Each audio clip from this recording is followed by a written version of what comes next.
are watching Yug Stories TV. Krishna भक्त और ठग की कहानी। सुबह का समय था। सूर्य की स्वर्णिम किरणें ऋषि माधव के आश्रम की पवित्र भूमि पर फैल रही थी। पेड़ों के बीच से आती ठंडी हवा अग्निहोत्र के धुएं से मिलकर पूरे वातावरण को शांत और सुगंधित बना रही थी। गुरुदेव, आप रोज कहते हैं कि सच्चा विश्वास भगवान को साक्षात करा देता है, परंतु मैं सोचता हूँ, क्या केवल विश्वास से, क्या बिना तप, बिना तीर्थ, बिना ग्रंथ ज्ञान के भी भगवान के दर्शन हो सकते हैं? ऋषि मुस्कुराते हैं। उनका मुख तेजस्वी पर शांत है। देवधर, तेरे मन का प्रश्न बहुत गहरा है। इसका उत्तर किसी श्लोक में नहीं, एक कथा में छिपा है। आज मैं तुझे एक सच्ची घटना बताता हूँ, एक ऐसे भक्त की जिसने ठग के छल में भी भगवान पा लिया। क्या ठग को पा लिया? ये आप क्या कह रहे हैं गुरुजी? ठग को भला कोई कैसे पा सकता है? यही तो भेद है ना। और आज जो तुम्हारे मन में प्रश्न उठा है, इसका जवाब भी इसमें ही है। तो गुरुजी, आप इतना समय क्यों व्यर्थ कर रहे हैं? बताइए ना। ऋषि नेत्र बंद करते हैं। वायु की गति बढ़ती है और दृश्य धीरे धीरे एक नए युग में बदलने लगता है। पगडंडी पर चलते कदमों की, दूर से बैलों की आवाज और रोते हुए व्यक्ति की सिसकियां। एक गांव की सकरी गली, मिट्टी के घर, सूखी धरती और बीचों बीच साधारण कपड़ों में एक व्यक्ति चल रहा है, वही भक्त। हे ठाकुर जी, आप कहाँ हैं? मैंने मंदिरों में भजन किया, संतों से पूछा, सबने बस इतना कहा, मंदिर जाओ, कथा सुनो, परंतु मैं तो आपको देखना चाहता हूँ, साक्षात आपसे मिलना चाहता हूँ, बस एक झलक। वो थक कर सड़क किनारे बैठ जाता है। आंसू गिरते हैं और ठग प्रवेश करता है। फटी धोती पर आंखों में चतुराई, हाथ में माला लिए साधु सा वेश धारण किया है। अरे भाई, क्या बात है? क्यों रो रहे हो? कौन सा दुख ऐसा है जो इस धरती पर नहीं मिट सकता? भैया, मैं भगवान श्री कृष्ण के दर्शन चाहता हूँ। मैं हर दिन उन्हें पुकारता हूँ, उनकी आराधना करता हूँ, नाम जप करता हूँ, पर लगता है वे मेरी पुकार सुनते ही नहीं। अब आप ही बताओ, क्या मैं कुछ ज्यादा मांग रहा हूँ कि ठाकुर जी मुझे वो भी नहीं दे सकते? मैं उनका ही तो भक्त हूँ। नहीं नहीं, ये तो तुम बिल्कुल सत्य कह रहे हो। अरे ठाकुर जी अपने भक्त के बुलाने पर आ तो सकते हैं ना। वही तो, मैं तो उन्हें बुला बुला कर थक गया हूँ। वो ठग मन में मुस्कुराता है। नजर भक्त के सोने के आभूषणों और झोले पर होती है। वाह रे किस्मत, भोला आदमी और गहनों से लदा हुआ।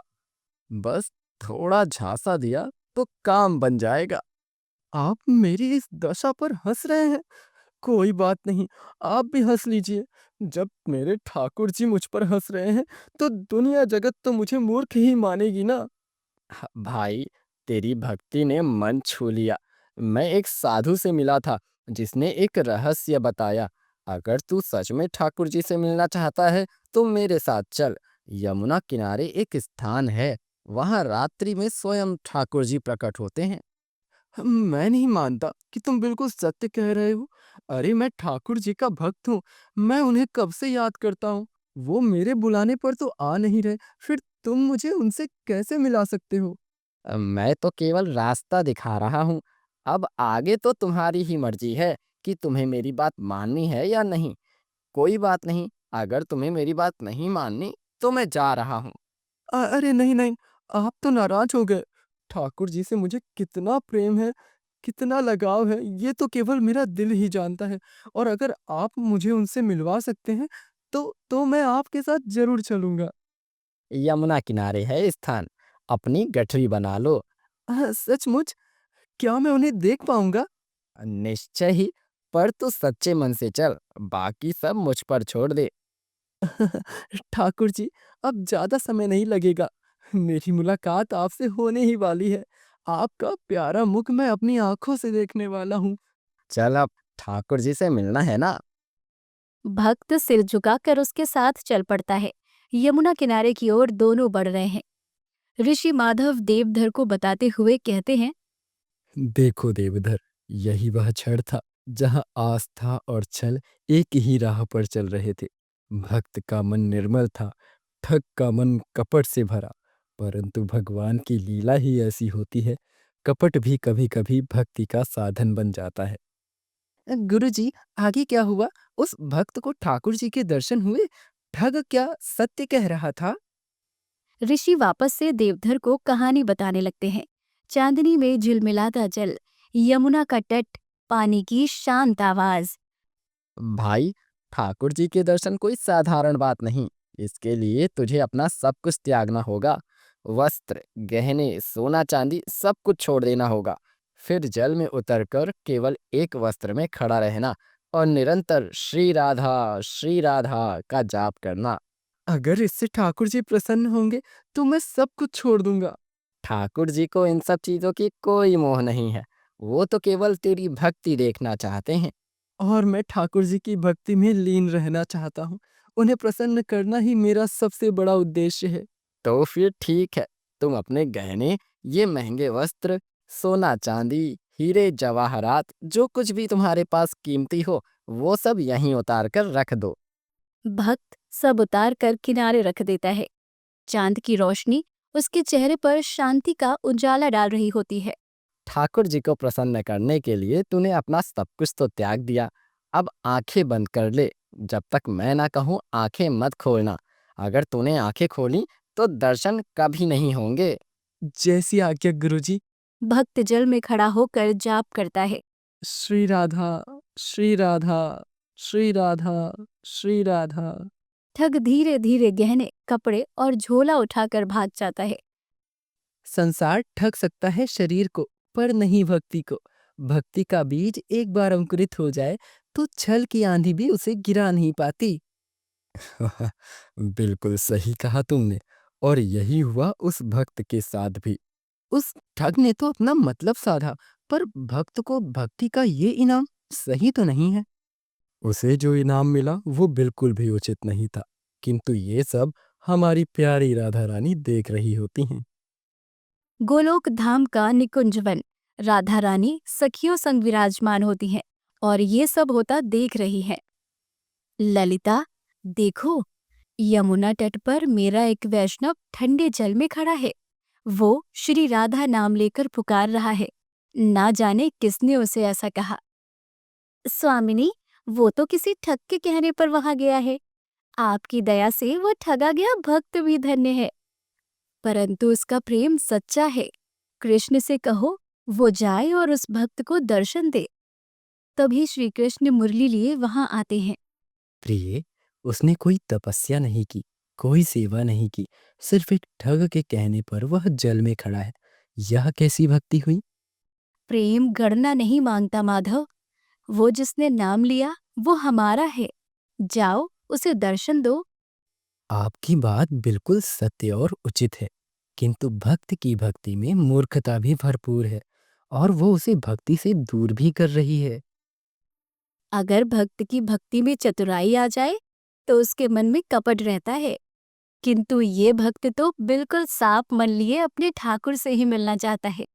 जाइए, अब उसे और न सताइए, दर्शन दीजिए। जैसी आज्ञा स्वामिनी। यमुना तट पर वही भक्त कांपते हुए जल में खड़ा है और राधा नाम में मग्न है। उसे आसपास की कोई भी खबर नहीं है। तभी भक्त को बांसुरी की मधुर आवाज सुनाई देती है। अरे, ये बंसी कौन बजा रहा है? यह स्वर तो जैसे आत्मा को पिघला देता है। श्री कृष्ण प्रकट होते हैं, मुख पर मधुर मुस्कान।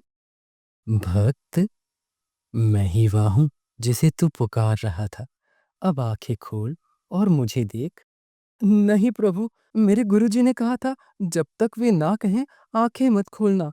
उनकी आज्ञा से बड़ा कोई आदेश नहीं। भक्त, वो कोई गुरु नहीं था, वह ठग था जो तेरा धन लेकर भाग गया। प्रभु, चाहे वह ठग हो या देवता, पर जिसने मुझे आपके पास भेजा वही मेरा गुरु है। मैं उसके वचन के विपरीत नहीं जाऊंगा। कृष्ण मौन हो जाते हैं। उनकी आंखें भीग जाती हैं। बांसुरी की ध्वनि रुकती है। देखो देवधर, यह वही क्षण था जब भगवान स्वयं भक्त के विश्वास के आगे झुक गए। ये भक्ति नहीं, ये समर्पण था। ठग ने अपनी ठगी से भी भक्त को अपने ठाकुर से मिलवा दिया। ठग ने तो भक्त को ठंडे पानी में खड़ा रखा। वो तो भक्त की भक्ति थी। ऋषि जी आगे की कहानी बताने लगते हैं। वृंदावन का एक कोना। ठग घर लौटकर गहनों को गिन रहा है। हम वो भोला तो अब भी पानी में खड़ा होगा। मुझे देखो क्या लूट मिला आज। अचानक प्रकाश से कमरा भर जाता है। श्री कृष्ण प्रकट होते हैं। कौन है आप? मैं वही हूँ जिसे तू धोखा दे आया है। मैं वही ठाकुर हूँ जिसे तेरा भक्त पुकार रहा है। प्रभु, मैंने अपराध किया, लालच में अंधा हो गया, मुझे क्षमा कर दो। तेरे कर्म से एक भक्त की परीक्षा हुई और उसका विश्वास उजागर हुआ। अब जा उसी भक्त के पास और कह, आंखें खोल ले। प्रभु, मेरी पत्नी भी आपके दर्शन चाहती है, क्या मैं उसे साथ ला सकता हूँ? ले चल, आज तेरे घर का अंधकार भी मिटेगा। भक्त तभी भी उसी मुद्रा में खड़ा होता है। ठंड से कांप रहा होता है। कृष्ण और ठग वहां पहुंचते हैं। भाई, आंखें खोल ले, ठाकुर जी तेरे सामने हैं। गुरुजी, आप लौट आए। भक्त आंखें खोलता है। सामने श्री कृष्ण बांसुरी बजाते हुए खड़े हैं। वातावरण प्रकाशमय हो जाता है। प्रभु, ये तो वही रूप है जो मेरे सपनों में आता था। मैं धन्य हूँ कि आपके दर्शन हुए। भक्त, तेरे विश्वास ने मुझे बांध लिया। जिसे तू ठग समझता था वह आज मेरा शरणागत है। तेरी भक्ति ने उसे भी शुद्ध कर दिया। मुझे भी माफ कर दो। मैं तो केवल तुम्हें लूटना चाहता था, लेकिन तुम्हारी भक्ति की वजह से आज मुझे भी ठाकुर जी के साक्षात दर्शन हो गए। श्री कृष्ण अपने भक्त को गले लगाते हैं। जब विश्वास अडिग होता है तो ठग भी संत बन जाता है। तूने गुरु वचन का पालन किया, वही तेरा सबसे बड़ा तप है। कथा समाप्त होती है। ऋषि माधव के आश्रम में लौटते हैं और देवधर आंसुओं में डूबा है। गुरुदेव, तो क्या भगवान ठग को भी दर्शन दे सकते हैं? देवधर, भगवान कर्म नहीं, हृदय देखते हैं। वे भक्त की भक्ति से और ठग के पश्चाताप से दोनों से प्रसन्न हुए। याद रख, जो गुरु वचन पर अडिग रहता है वही भगवान का सच्चा दास है। गुरुदेव, अब समझा, भगवान तक पहुंचने का मार्ग तर्क से नहीं, विश्वास से बनता है। ऋषि आशीर्वाद देते हैं। भक्ति केवल मंदिर जाना नहीं है। भक्ति है विश्वास करना उस पर जिसे भगवान ने आपके मार्ग में भेजा है। कभी कभी वही ठग, वही धोखा आपको ईश्वर तक पहुंचा देता है। क्योंकि जब प्रेम सच्चा होता है तब स्वयं श्री कृष्ण कहते हैं, मैं तेरे विश्वास में वास करता हूं।